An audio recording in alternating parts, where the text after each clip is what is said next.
Today's episode is sponsored by Jane, a clinic management software and EMR. The Jane team knows that when your workday is spent providing care to your patients or clients, it can feel like there aren't enough hours in the day for the rest of your admin tasks. This can mean that scheduling appointments becomes after-hours tasks, turning what should be restful evenings into extra long work days. That's why Jane has designed user-friendly online booking, so you can give your patients the freedom to book their appointments at their own convenience, whether that's after hours or on weekends. Patients can also manage their appointments, fill out intake forms, and enable SMS and email reminders from their secure online portal, which saves you from having to manually do it. To see how Jane can help you reclaim your evenings and weekends, head to jane.app to book a personalized demo. Or if you're ready to get started, you can use the code WELLNESS1MO at the time of sign up for a 1-month grace period applied to your new account.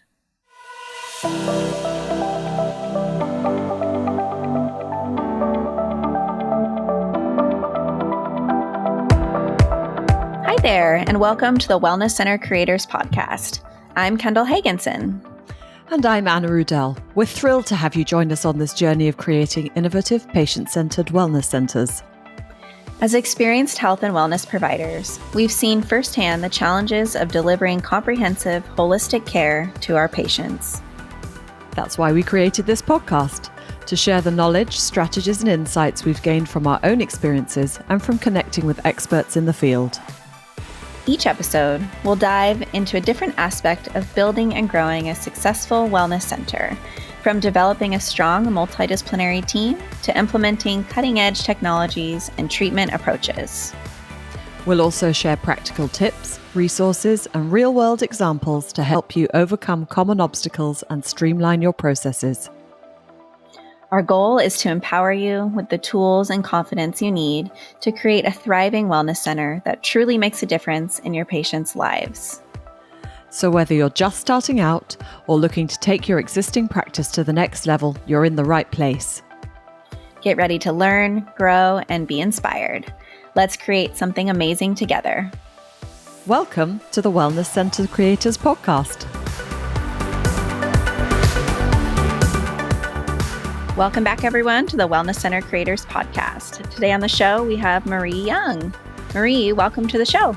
Hey, thank you so much, Kendall. Thanks for having me. Yeah, I'm excited about our conversation today.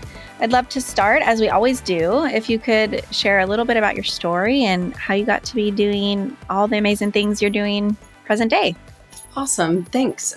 Yeah. So my story starts with a lot of healers or in the healing arts, kind of with my own healing. And I started taking yoga in 2001, I think, which is a long time ago now. And it did something to my nervous system that it just had a great, it was that yoga bliss thing that they talk about. Up until that point, I had looked into a lot of different modalities to, I think recover from what they are, what is trauma, known as trauma today, kind of emotional trauma. I like to say I'm kind of in the medium of the spectrum of trauma. I feel quite fortunate. My healing journey hasn't been, some of my clients have had tough roads, but it was enough there that I needed to address. So, that just sent me on the yoga journey, which led to meditation and then teacher training. And I always had a real interest in Indian Eastern spirituality. And after that, but I found as I was getting older, I think yoga kind of, and it may just be me, like how it's performed or how I performed it and how it's done in the West, is kind of a sport. Yeah, it can be. Yeah. And that's wonderful. But as I was getting older, that just wasn't serving me. But it opened the door to a lot of creativity on how to get the yoga benefits quickly, I think, and especially for people like entrepreneurs, or my background's also in tech. So, people who worked in offices, to really kind of get the benefits of the science and the intention behind yoga, but in a format that I call any chair, anywhere. just made it simpler. And it was also a great way for people who were like a little bit shy of, kind of the yoga techniques it was a great entree for them. So that was my journey. Wonderful. Thanks. So I've watched some of your stuff, and it looks like you're pretty passionate about the vagus nerve. Mm. And as a somatic psychotherapist myself, I'm very passionate about the vagus nerve. Oh, yay. Let's So wonk out on the vagus nerve. Do you want to I'm talk the excited. whole time? Like I've got Stanley Rosenberg's book right here. Like we can talk all about it. You want like all my notes and everything. Yeah, I love it. But I'd love to just hear from your experience and perspective for our listeners.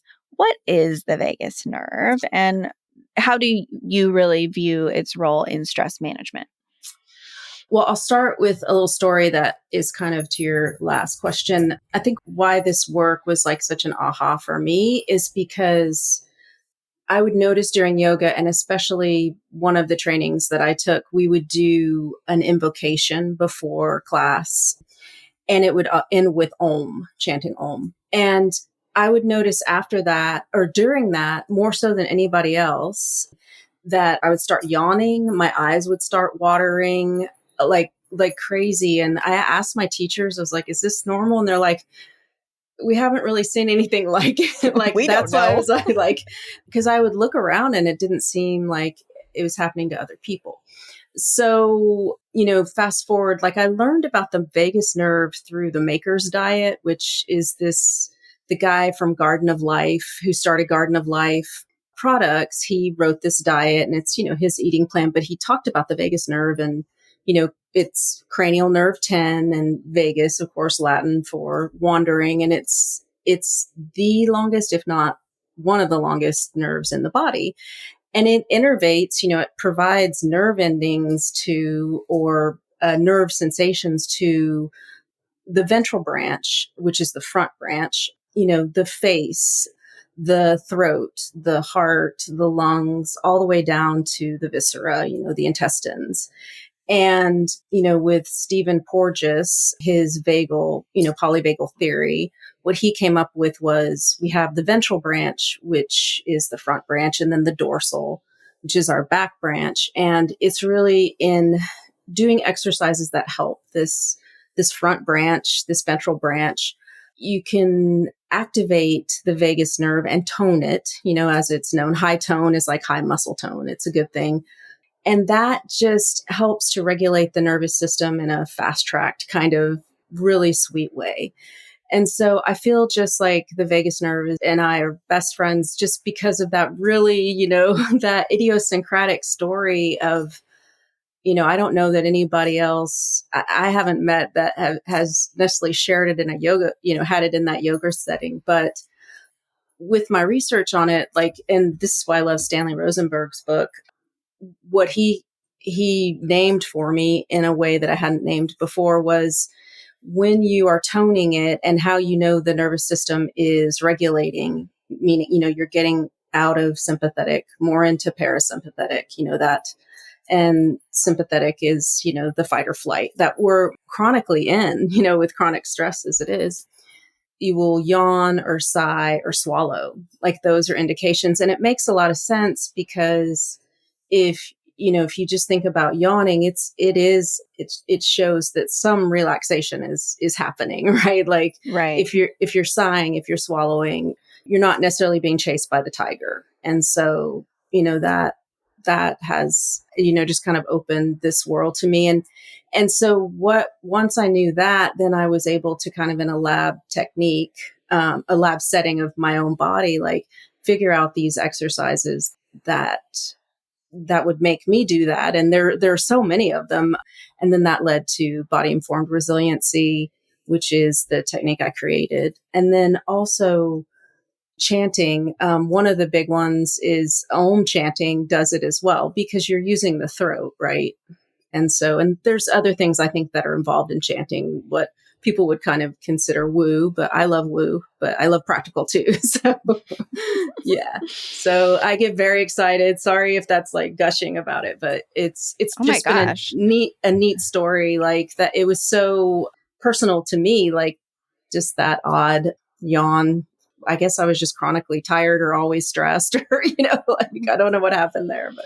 Well, but you're also very aware of your own body. Mm, And so you were, the one in the class noticing that shift in yourself as it was happening, whereas a lot of people wouldn't even notice it, yeah. you know?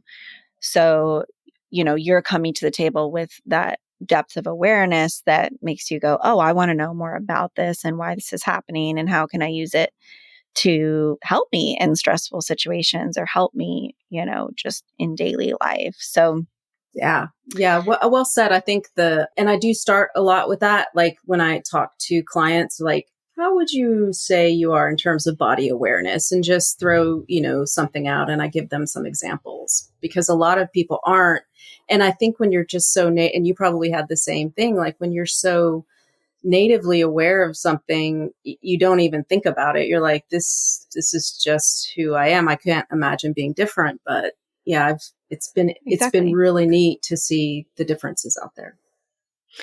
So, what are some of your go tos, to help people gain a little more perspective during stressful times or more body awareness if they're experiencing anxiety and those types of symptoms? I've got my favorites, but I'm curious what Yeah. yours Yeah. are. I would love to talk to you about yours too. So, I think I come at it from a really organic way. I definitely have the science and I love that, but a lot of times it's that people are just contracted. It's like Mhm. everything we're doing when we sit, our trunk contracts, right? Like when we get stressed, our shoulders contract. So it's just making people aware of that. And then I use humor a lot. It just puts people at ease. So I'll be kind of silly. And I think that has resonated with the people that I've worked with. And from there, that automatically relaxes people. And then so body informed resiliency, they're not linear. You don't have to make them perfect, at all. And I think a lot of times with yoga, it trends towards, and it's beautiful because I see it as a ballet, but ballet is about perfection, so Mhm. giving people like the permission that this is organic movement, and really tell me what's feeling good for you right now. Because I do have some techniques, but and then a lot of them, well, it doesn't feel good. Well, is it because you feel uncomfortable? Like it feels Mhm. silly? Because that's one thing, just kind of helping them, dial into what's going on. And, also just asking them what kinds of stress reduction techniques or movements that they normally do. A lot of in our society, okay, it's about cardio, which is Mhm. also super fantastic. But again, cardio is kind of it's a very linear, unless it's dance cardio, which can be Mhm. great as well. But just freeing them to move organically. And then also have found that if they'll close their eyes, because so much of what we will take in is through the eyes, more so than any other sense. And, when you close your eyes, there's an automatic sense of safety, because, you can't run from the tiger when your eyes are closed. So, Mhm. it's just kind of walking them through that. And just a lot of it is intuitive, like kind of seeing where they're at in that moment. But, just having that sense of organic movement. It doesn't have to be perfect.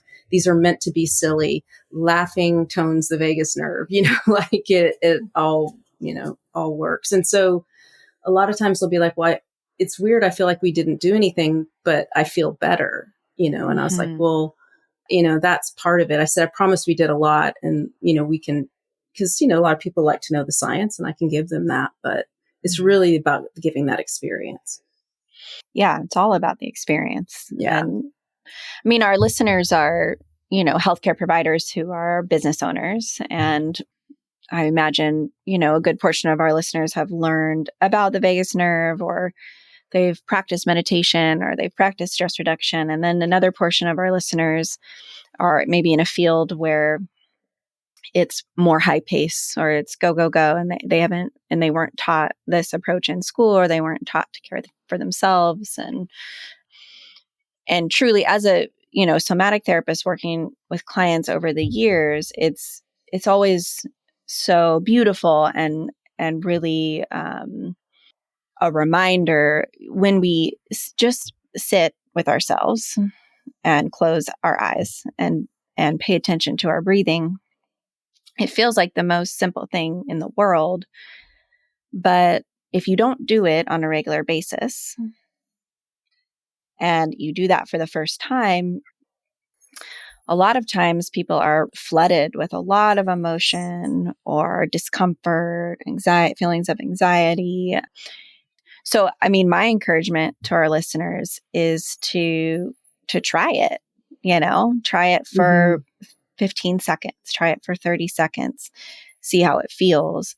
And it brings you a lot of information about the state that your nervous system is in typically, and starts to give you choice on how you might want to change that or how you might want to feel differently.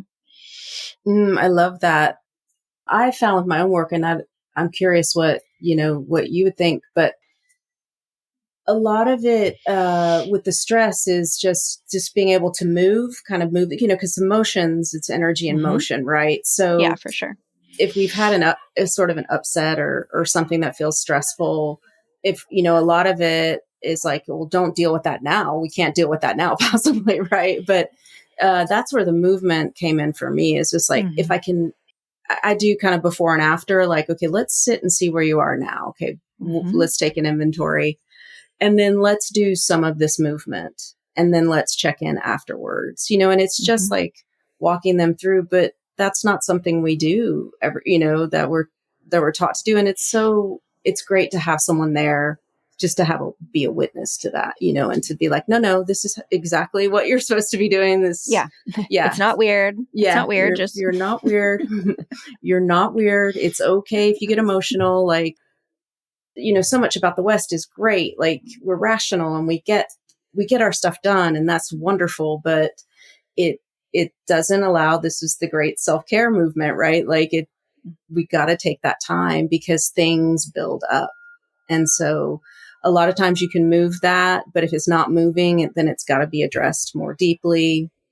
And so, yeah, I love that. And just like you said, sitting, but I found with a lot of my clients, like, they can't sit for 15 seconds. It's too scary. It's too scary. Yeah, absolutely. Definitely movement involved. But movement means so many things, right? Yeah. It's like breath is movement. Movement of your hand is movement. Gigantic movement of your whole body is movement, walking. And yeah, I think we would kind of geek out together. You sound like a dance movement therapist yourself.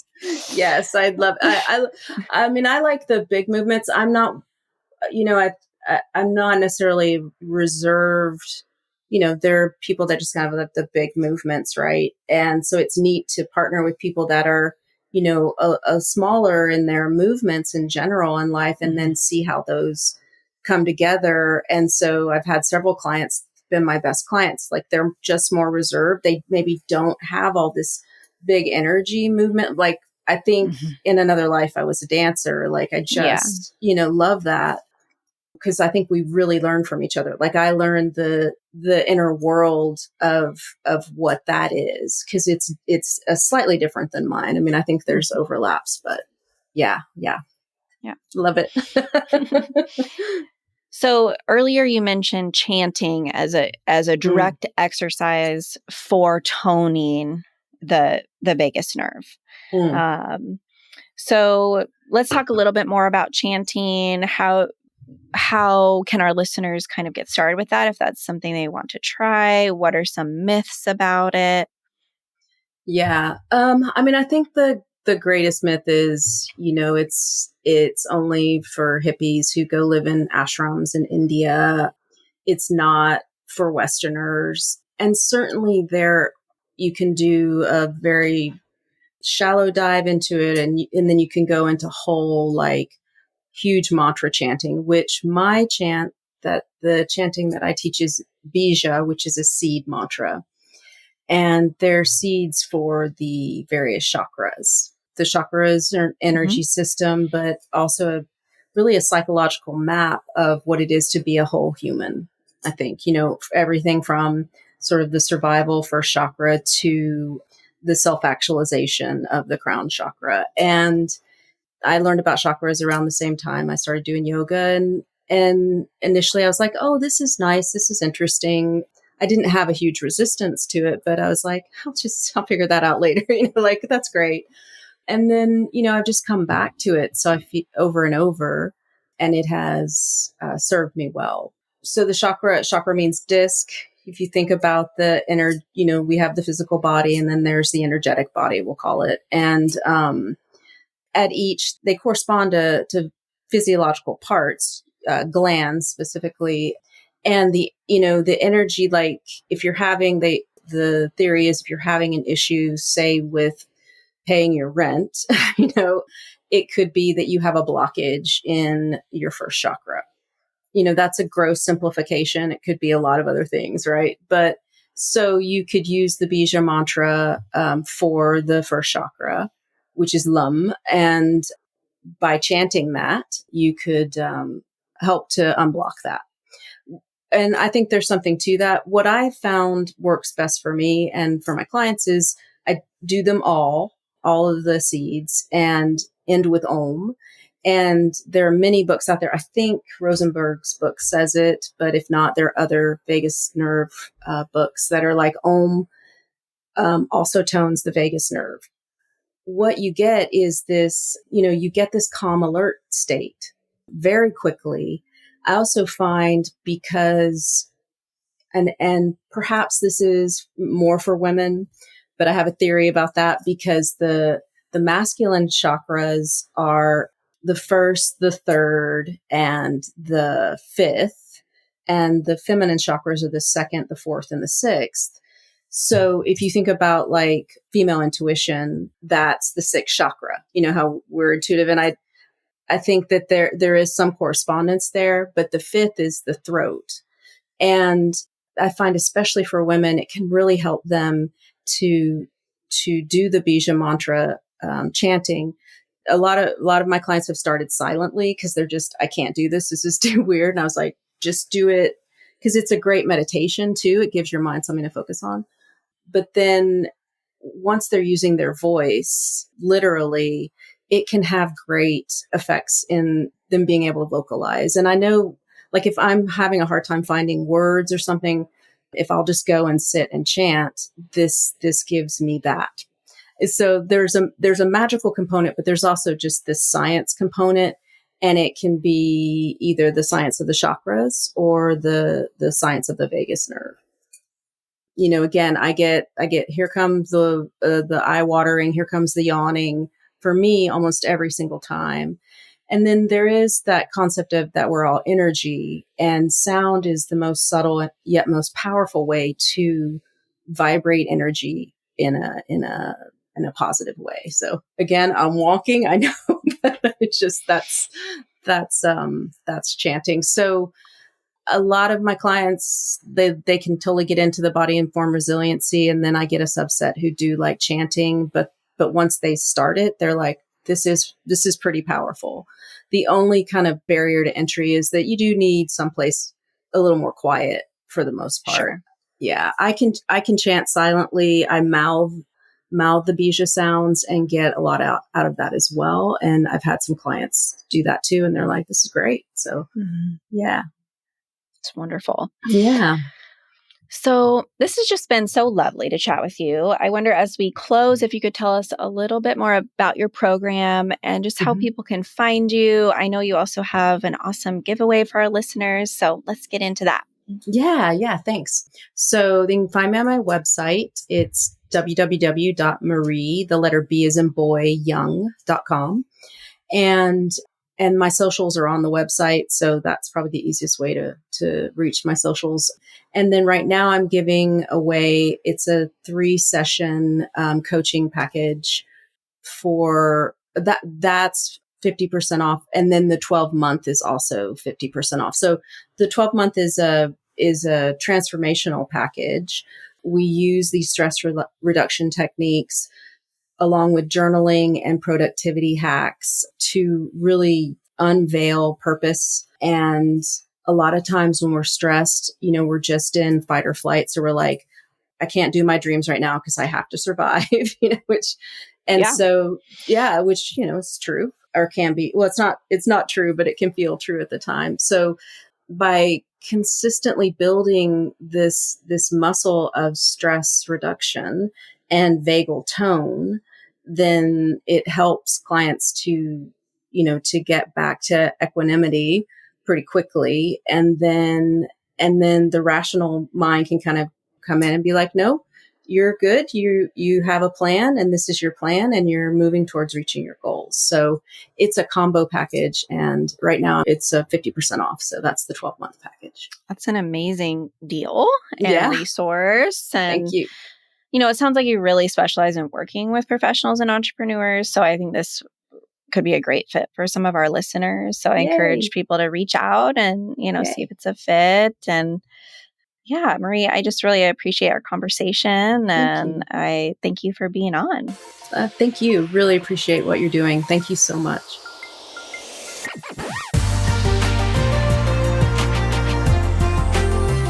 Thanks for joining us on the Wellness Center Creators Podcast.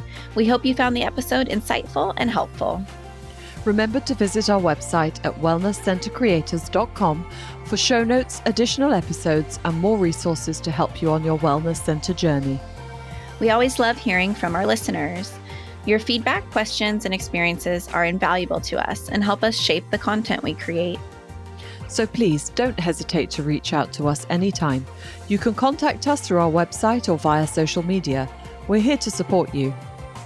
If you know someone who could benefit from the information and insights shared on this podcast, please take a moment to share the show with them. Together, we can help more health and wellness professionals create thriving practices. Thank you again for tuning in and for being part of a Wellness Center Creators community. Your dedication to providing exceptional patient care is truly inspiring. We can't wait to share more with you in the next episode. Until then, keep creating, innovating, and making a difference in your patients' lives. See you next time on the Wellness Center Creators Podcast.